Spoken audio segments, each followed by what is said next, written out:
This service has rescued 90 undocumented Ethiopian nationals allegedly being kept against their will in Sunningdale Ridge in Johannesburg. Now I'm joined by an expert, a security expert, to say, Mr. Andy Mashaile. Mr. Mashaile, thank you very much for your time. This should be scary. It is very scary of what the criminals, organized crime, transnational organized crime syndicate can do in our country and throughout the world. Most specifically in our country, because we are targets now of transnational organized crime organizations. Why South Africa?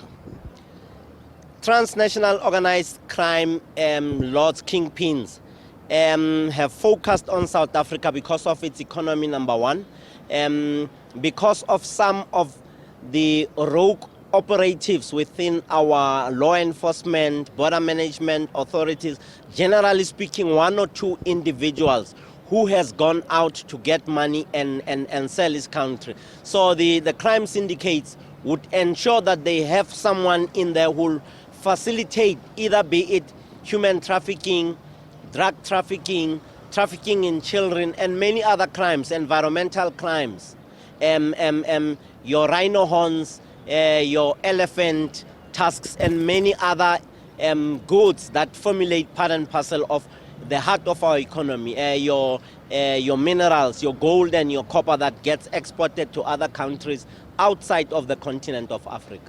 Can we say there is a problem within our borders? There is an improvement. There was a problem, but now there's an improvement with the establishment of the Border Management Authority. We have seen the results in terms of the successes, and we'll still have a few rogue elements who would be victims of targets by crime syndicates, who would be advised to take money, bribes, and in that space create an opening for corruption that will expose national security to risk. With your knowledge as a security expert, can you say that you are fighting a losing battle? I would say we are improving in the fight. We are improving in the fight, given organizations like Border Management Authority, which were non-existent before.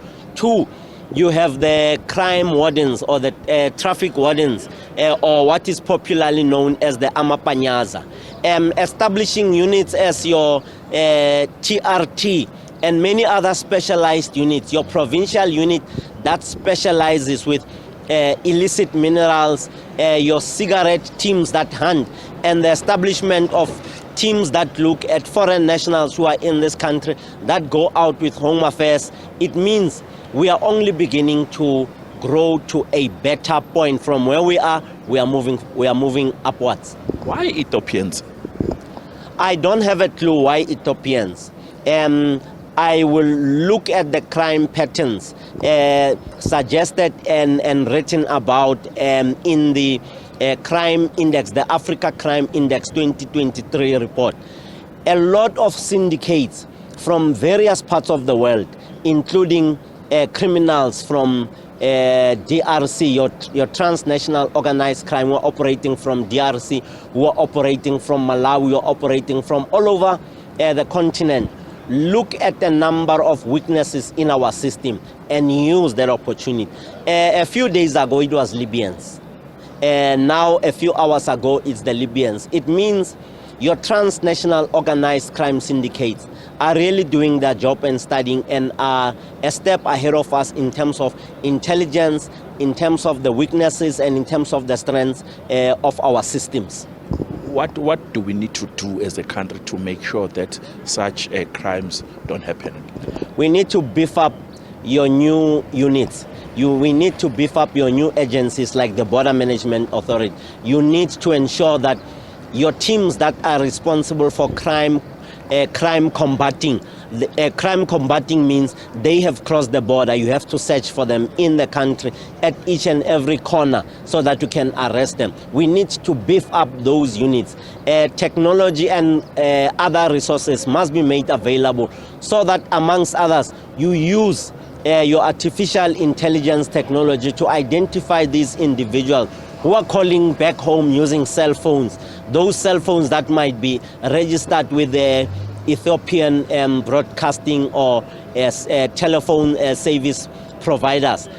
There are many things that we would need to do. Like we said a few minutes ago, we are only improving, and I'm happy with the arrest.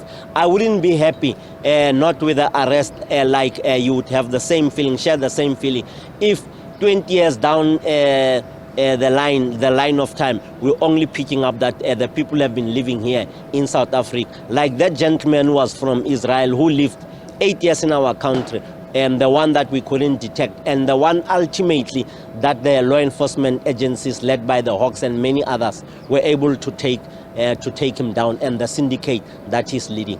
Thank you very much for your time. Thank you, sir. That was Mr. Andy Mashaile, a security expert, giving us more detailed information about the 90 undocumented Ethiopians who were kept against their will in Johannesburg. Back to you in studio.